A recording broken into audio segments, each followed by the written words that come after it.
जिन मुद्दों को लेकर भाजपा ने राजस्थान में सरकार बनाई है, अब उन मुद्दों पर कहीं न कहीं भाजपा सरकार विफल होती दिखाई दे रही है। हम बात करें कानून व्यवस्था की, लगातार बिगड़ी कानून व्यवस्था और बढ़ते क्राइम को देखते हुए अब विरोध के स्वर भी सामने आ रहे हैं। या यूँ कहें कि दौसा हो या अलवर हो या जोधपुर, सभी जगह क्राइम की घटनाएँ लगातार बढ़ रही है। यहाँ पे कुछ लोग हैं, उनसे बात करते हैं, क्या सोचते हैं वो बढ़ते हुए क्राइम को लेकर?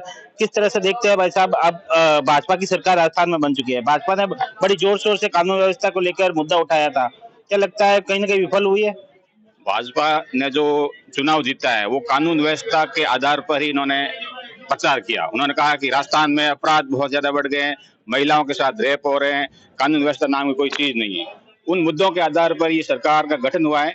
लेकिन जिस तरह सरकार अभी ढुलमुल शपथ लेने के बाद भी अभी मंत्रालय का कार्यभार नहीं संभाला है, तो हमारी जो उम्मीदें है वो पूरी अभी तो नहीं हुई, लेकिन हमने जो वोट किया है वो बड़ी उम्मीदों के आधार पर किया है कि भाजपा की सरकार आएगी तो महिलाओं पर अत्याचार कम होंगे, भ्रष्टाचार खत्म होगा और राज्य में कानून व्यवस्था में सुधार होगा।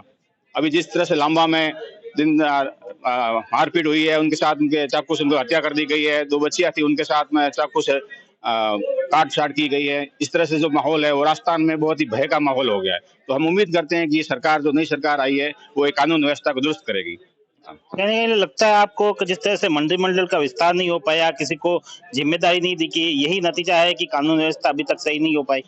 हाँ, ये तो बात सही है। अभी तक मंत्रिमंडल में विस्तार में अभी समय लग रहा है, लेकिन संभवतः कल परसों का जो सोशल मीडिया में न्यूज चलने में आ रहा है कि विस्तार हो रहा है, और ये हो जाने से ये सरकार काफी न्याय व्यवस्था संभालेगी। क्यों अभी वर्तमान में बालिकाओं के बलात्कार, महिलाओं अत्याचार, काफी आपराधिक मामले बढ़े थे। ये सरकार आने से, एक्टिव होने से संभवतः इस पे काबू पा लिया जाएगा।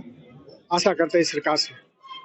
क्या लगता है आपको जिस तरह से नए मुख्यमंत्री या नया चेहरा के रूप में भजनलाल जी शर्मा ने शपथ ली है, कहीं वो प्रशासन को और ब्यूरोक्रेट को संभालने में नाकाम दिखाई दे रहे हैं? नहीं, अभी नई सरकार आई है और नई सोच के साथ नई आगे बढ़ रहे हैं धीरे-धीरे, और हर कोई नया कार्य चालू होता है तो उसमें टाइम तो लगता ही है। और हमारी मानना है कि जो भजनलाल जी शर्मा हैं तो वो ज़्यादा अच्छा काम करेंगे और राजस्थान को नंबर 1 बनाने की कोशिश करेंगे।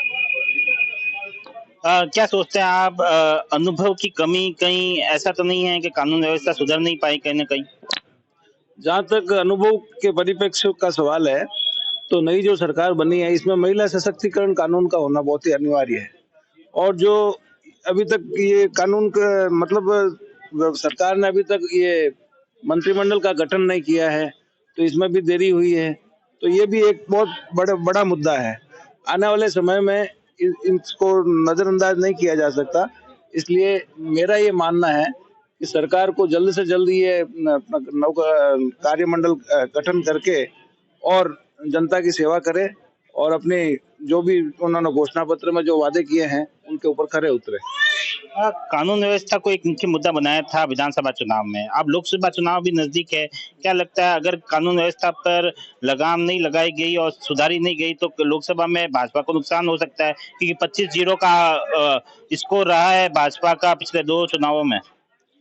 ऐसा है कि पूर्व में भी कानून व्यवस्था का ऐसा कोई ज्यादा मुद्दा नहीं था। कानून व्यवस्था को इन्होंने राजनीतिकरण कर दिया गया है और उसको जबरदस्ती उछाला गया है, मीडिया के अंदर उसका प्रचार किया गया है। मैं मानता हूँ जहाँ तक कानून का सवाल है, इसके लिए सरकार को कम से कम इसका प्रचार करना चाहिए और जहाँ तक संभव हो ऐसे नए कानून बनाना चाहिए जिससे कि महिलाओं को, बच्चों को और देश के समाज के जितने भी विभिन्न वर्ग हैं उनको कोई न कोई व्यवस्था करे जिससे वो सशक्त हो सके और सुदृढ़ हो सके। जिस तरह से देखा गया है कि ब्यूरोक्रेट्स का जो है ट्रांसफर अभी तक नहीं हुआ है, हालांकि एपीओ किए गए हैं मुख्य सचिव जो थे, लेकिन कहीं कोई अधिकारी थे, कलेक्टर थे, एसपी थे, उनको हस्तांतरित नहीं किया गया है। तो कहीं ना कहीं ये तो रीजन नहीं है कानून व्यवस्था पर लगाम नहीं लगी? नहीं, जब तक मंत्रिमंडल का गठन नहीं होता है और मंत्रालय का बंटवारा नहीं होता है तब तक अभी प्रशासन में बहुत बड़ा फेरबदल देखने को नहीं मिल रहा है। तो हम ये उम्मीद कर रहे हैं जैसे ही मंत्रिमंडल का गठन हो और सरकार प्रशासन के ऊपर थोड़ी कठोरता दिखाए, क्योंकि जो प्रशासनिक महकमा है वो बिल्कुल कांग्रेस सरकार के अंदर निष्क्रिय था, क्योंकि उनके ऊपर ना तो कोई डर था, ना ऊपर से कोई प्रेशर था, इसलिए वो कोई काम नहीं कर रहे थे। तो हम ये उम्मीद करते हैं कि जो नई सरकार आएगी, प्रशासन में बहुत बड़ा फेरबदल करेगी, जो लंबे समय से एक ही पद पर टिके हुए उनका वहां से ट्रांसफर करेगी, जिससे क्या होगा कि जनता में मैसेज जाएगा और जो 2024 का जो टारगेट है, जो 25-0 का, उसमें भी सफलता मिलने की संभावना है। सरकार बने 20 दिन से ज्यादा हो चुके हैं, हालांकि राजस्थान में कानून व्यवस्था अभी तक सुधरी नहीं है। भाजपा जिन मुद्दों को लेकर सरकार में आई थी, लेकिन अभी वे कहीं न कहीं पूरे होते हुए नहीं दिखाई दे रहे हैं। सुमित देवड़ा, TV9 जोधपुर।